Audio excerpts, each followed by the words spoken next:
Hi, I've been wanting to do some power supply projects, so I bought some of these common modules that you can find on Amazon and eBay and AliExpress. This here is a DPS5005. It is a power supply module capable of 50 volts and up to 5 amps.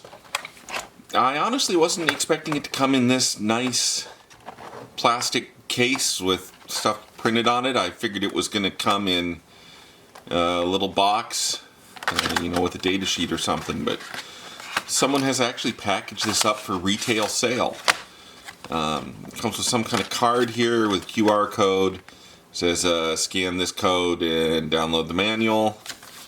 Something in Chinese or Japanese or something to the same extent, I would think. In here, nice packaged up in foam. Again, this just surprised me this wasn't just tossed in a crappy cardboard box. There's the module itself. It's got an encoder, good detents on the encoder, clicky buttons. I'm not going to be the first person to review or play with one of these. You can find other reviews on eBay. Other people have been playing with these things. There's a heat sink here, a couple decent sized caps. There's actually a like a silicone feeling insulator here on one of these TO220 packages. Kind of big inductor there. It's actually a removable terminal block. Oh, it is. Look at that. One of those decent removable terminal blocks. Alrighty. Sure. Then in here we have a USB board for it. So I paid extra. The dash USB model. I think there may be a dash Bluetooth. I'm not sure, but there may be. And then this is going to plug in, socket way deep in there, and you can wire this up and control it over USB. I don't know exactly what you can control over USB or what the protocol's like. I'd imagine you can control the voltage, amperage settings, maybe measure, get readouts on the measurements, stuff like that. Okay, so I took the time to print a 3D case for this. It's actually a 3D case I found on Thingiverse, and then I kind of extended it to make room for the power switch, the probes on the front, and the USB port. I have not bolted it together, but this is what it looks like on the inside. There's a barrel jack, feeds the switch.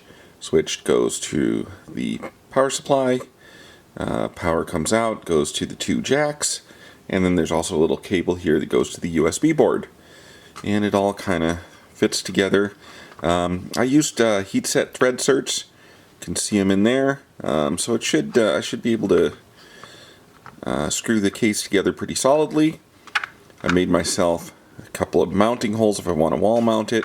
Okay, I've hooked it up to a 48 volt power supply. This is a PoE power supply off an old PoE switch, so it's 48 volts.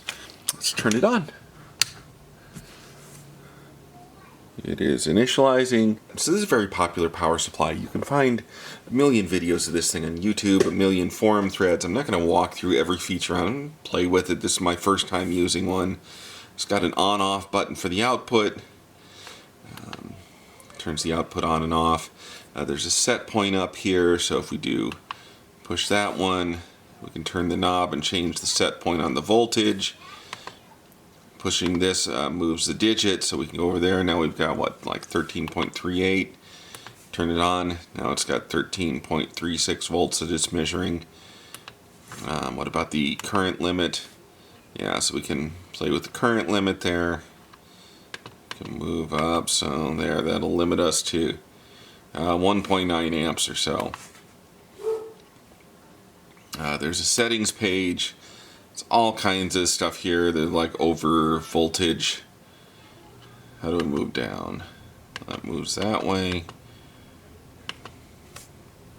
Want to mess with that. Maybe this goes up. Yeah, these go up and down. So voltage setting, current setting, over voltage, over current, over power. I don't know what these do, but I don't need to know what they do. Can we exit this? There, yeah. So we can exit.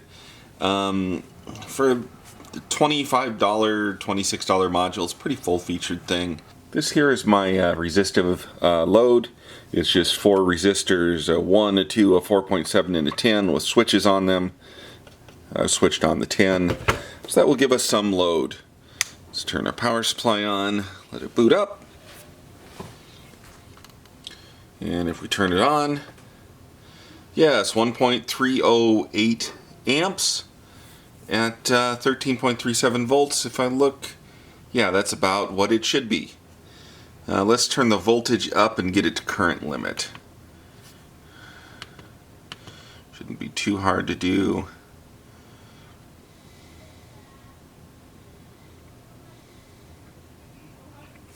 There, so now we're in constant current mode. I've set the voltage setting to 23.38 and the amps to 1.931, and it hit the amps before it hit the current, so we're in constant current. It's doing a 38 watts of power. Seems to be working just fine.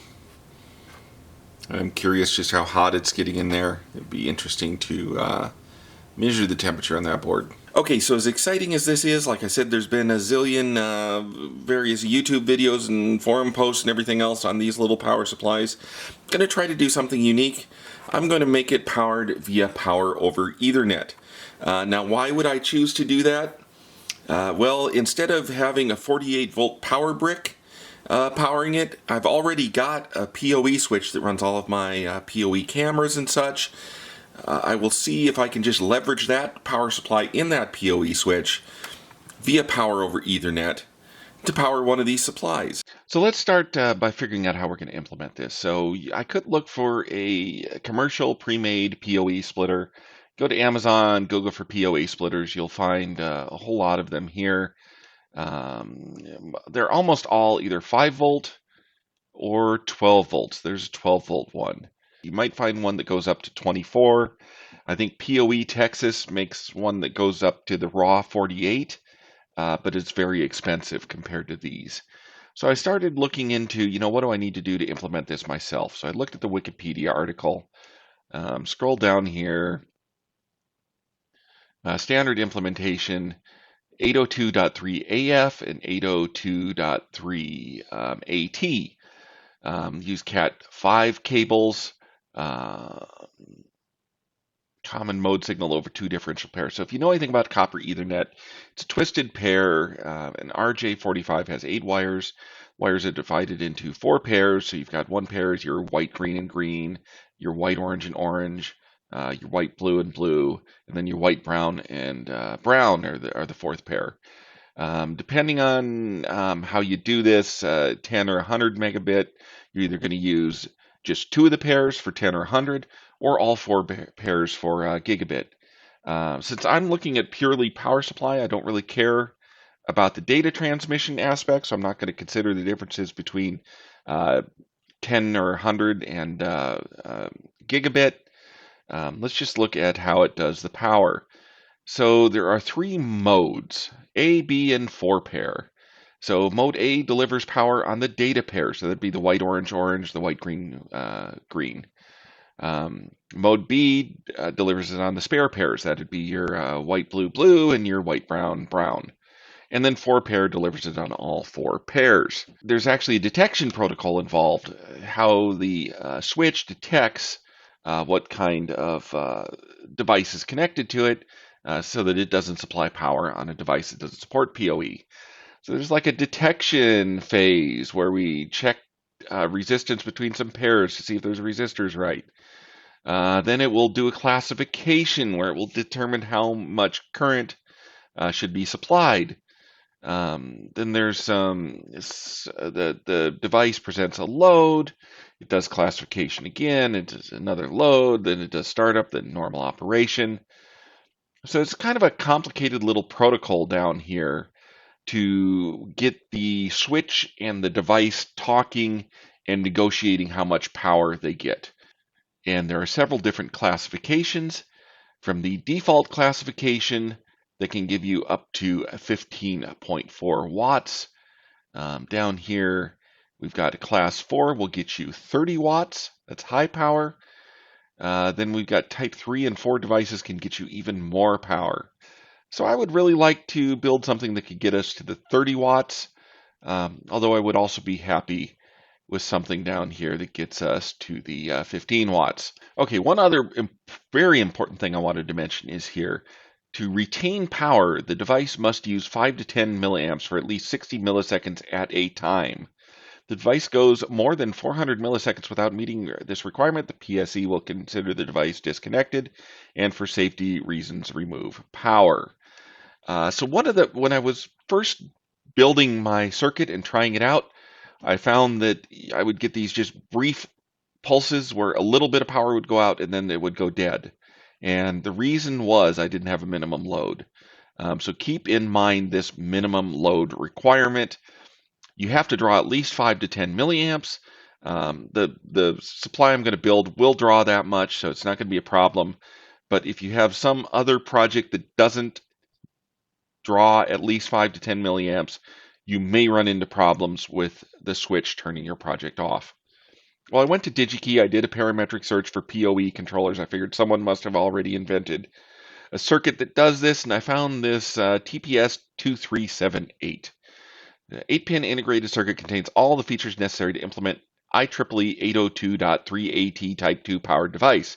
Well, that's good because that can get us all the way to the 30 watts of power. It's got an internal switch, thermal dissipation, power pad footprint, handle up to 0.85 amps, auto retry, fault protection, open drain power grid, all kinds of good stuff here. The reference schematic is relatively simple. We've got the circuit, we've got a detection resistor, a classification resistor, some capacitors, one on the input, one on the output, and some bridge rectifiers. Now, the bridge rectifiers are important because you don't know what polarity you're going to be getting. If someone plugs a crossover cable in, it'll swap the pairs. So you use bridge rectifiers on the inputs of this circuit so that it does not matter if someone messes with the polarity of your signals. Bridge rectifier will sort it out. This data sheet has a good chart that showed that protocol working where you've got, detection and then classification. So here are the 5 different classifications. So I said the 2 I wanted to support was the unclassified or class 0, where you can pull up to 12.95 watts versus the class 4 where you can pull up to 25.5. I think these maximum power at PD, that includes the assumption that there will be a switching regulator that takes like 10 to 20% more. So this is really like 15 watts or so, and this one here is really like 30 watts. So what I'm going to do is I'm just going to implement the reference schematic, that one there. Here is the schematic that I used in my board. So starting with an RJ45 connector, the 2 pairs, the orange and the green pairs go into one bridge rectifier, the blue and the brown pairs go into the other bridge rectifier. We've got some PTC fuses, a 0.1 microfarad capacitor, a transient voltage suppression diode. The datasheet said to include that. We've got the detection resistor at its fixed 24.9K. The classification, I put a jumper in so I can select between the 63.4 ohm resistor, which would be class 4, and the 1.27K resistor, which would be class 0. I can jumper it either for the 15 watts or the 30 watts. Going along, there's an auxiliary power detect. I just pulled that down. There was an LED and a resistor. I'm sure I put that in there. Why not? It was in the reference schematic. The CBD is like a regulator disable. I pulled it up and ran it out to a header in case I ever want it. Then we have a 0.1 UF I put on the output. I threw in another transient voltage suppression diode on the output. Why not? Seems like a good idea. I put an LED on there with a couple of resistors because I wanted the ability to have that necessary minimum load on the board, that 5 to 10 milliamps. I figured what's a good way to do that? Let's do it through an LED. 2 resistors in parallel, just because those resistors do dissipate some current. And the version of the board I'm going to show in this video does not include this LED or these resistors. I kind of realized that after I built the first prototype. And then it goes out to a header. So let's take a look at the board. Okay, here is the Power over Ethernet board. So you can see here is the RJ45 jack. There are two bridge rectifiers. Here's the TPS2378 controller chip. And various resistors sorted around here. Transient voltage suppression diodes, one on the input, one on the output. A PTC fuse.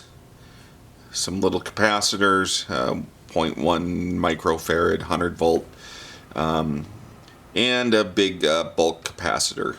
And a plug for us to get the power out of it. So I made a slightly deeper version of the 3D printed case along with a cutout for the Ethernet jack, and I have wired it to the power supply.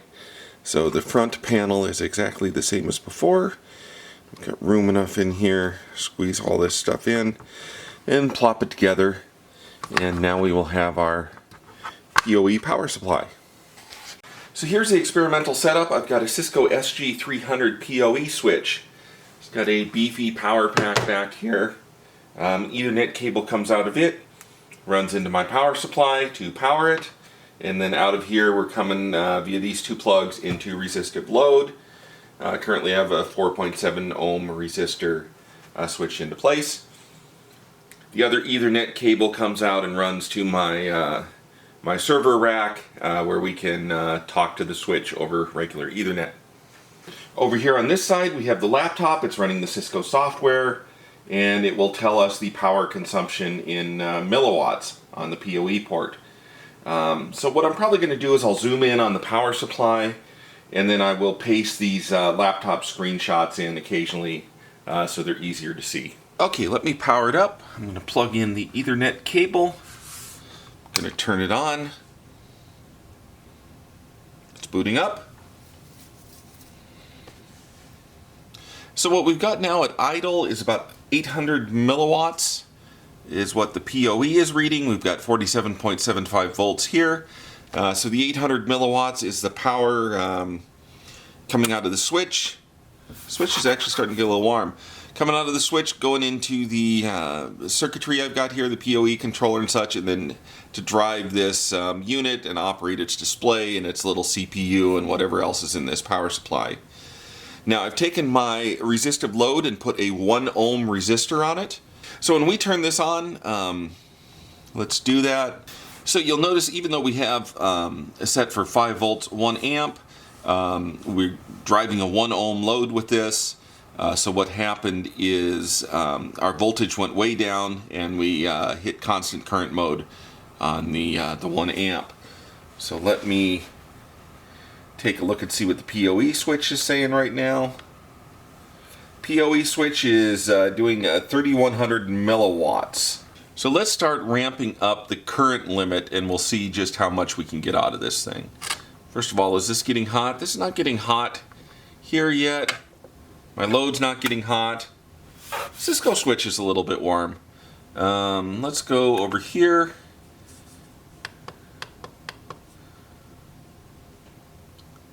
Two amps. So now into that 1 ohm load, we're doing 2.9 or 2.29 volts and 2 amps. We're at about 4.59 watts. And over here on the PoE switch, we're measuring 7,600 milliwatts of power. So let's try going up to 3 amps.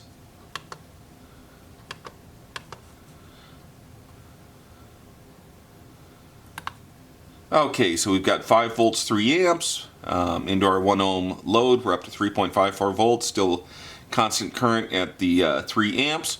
Now we're up to 10.39 watts.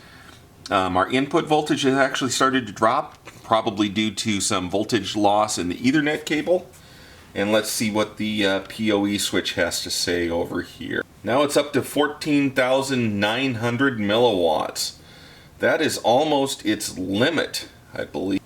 Let's try going up to 3.5 amps and see what happens. 3.1. 3.2. Oh, we drew too much current and I bet it shut the port off.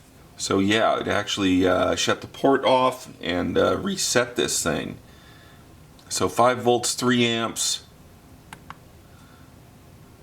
What was the maximum we could get? Was it 3.2?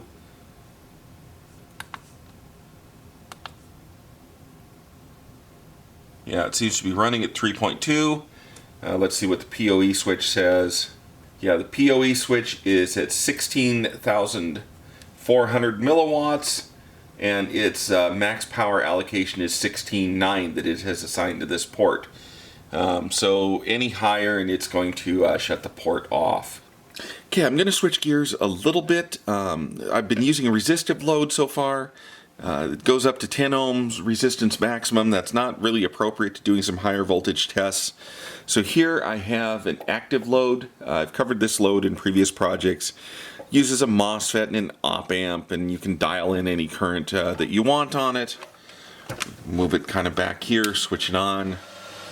I've configured this for a 36 volt with a half an amp current limit.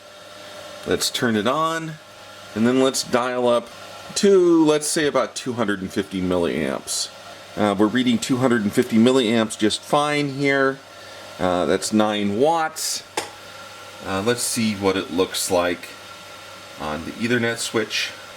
Okay, 11.3 watts. Okay, so let's try ramping up my load a little bit more. Let's go to 300 milliamps.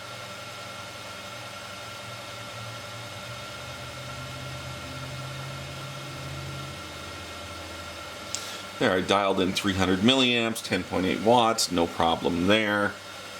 Let's go a little bit higher.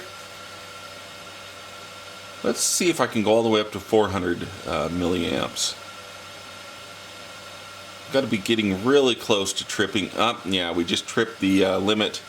Let's see how high a voltage we can get out of this thing. I'm going to bring the load back down to, let's say a nice safe 100 milliamps, and start ramping the voltage up.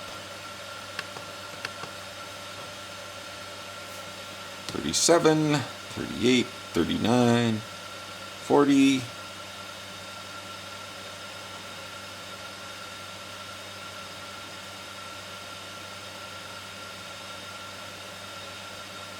Yeah, so the most it's going to do is 1 volt less than its supply. So it's getting a 47.2 from the PoE. The highest this power supply will go is 46.2. It's doing the whole 46.2 at 100 milliamps. Now, one thing I was curious about is whether or not this thing is isolated. So what I'm going to do is I'm going to touch from the case on my Cisco. Let's find a good ground point on the Cisco, and I will see. I'm going to touch this to first the ground. No real voltage there. You can see when I first touch it, there's a little bit of a spike and then it drains. Let me try the hot.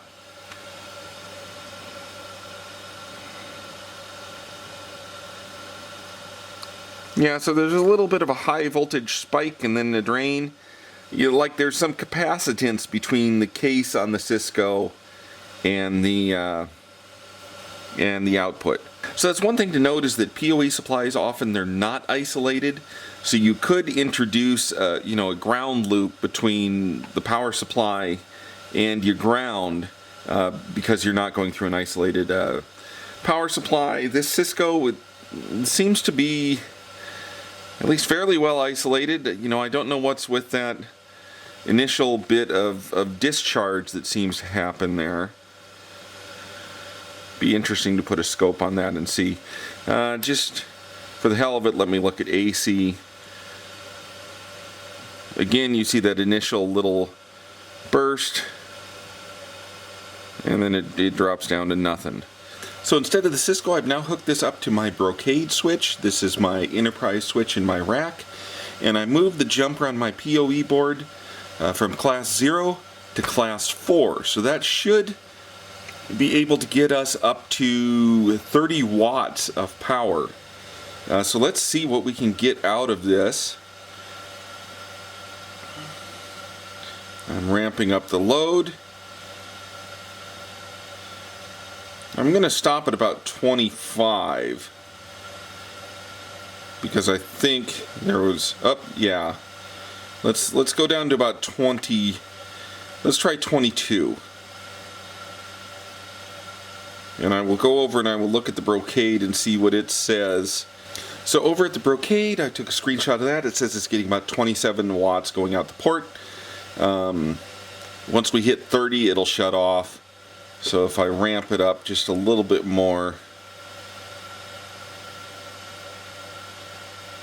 Yeah, see, we hit the budget and it shut it off. Let me bring it back down. And then I want to do the same isolation test with the multimeter. Going to do the same isolation test that I did before to the case on the Brocade switch. There we are. Here is ground. And look, it spikes up at like 20 some odd volts and then it slowly drains down to nothing. Over here, yeah, same thing on the other pin.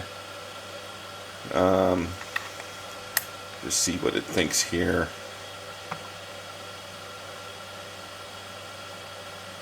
And it thinks there's a constant 3.5 volts of AC. So yeah, this Brocade switch, I don't think it's as well isolated as that Cisco switch was. I mean, we're definitely still getting some voltage. It does drain there on DC, so yeah, I still worry a little bit about the lack of isolation, that you could introduce a ground loop and somehow damage something. Not sure whether to be worried about that or not. Thank you for watching my video. Please visit my website at www.smbaker.com for more electronics projects and sandrail stuff. Bye.